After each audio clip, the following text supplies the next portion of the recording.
just spotted this very small toad in the pond. Now this is a this year toadlet, so he's only a few months old, but there was no toad spawn in this pond, and they've come up from the nature reserve, which is just next to the allotment site.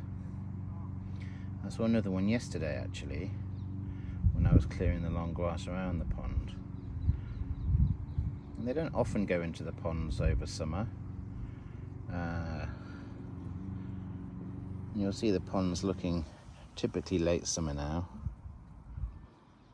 but I guess if it's a bit warm then they'll like a little dip.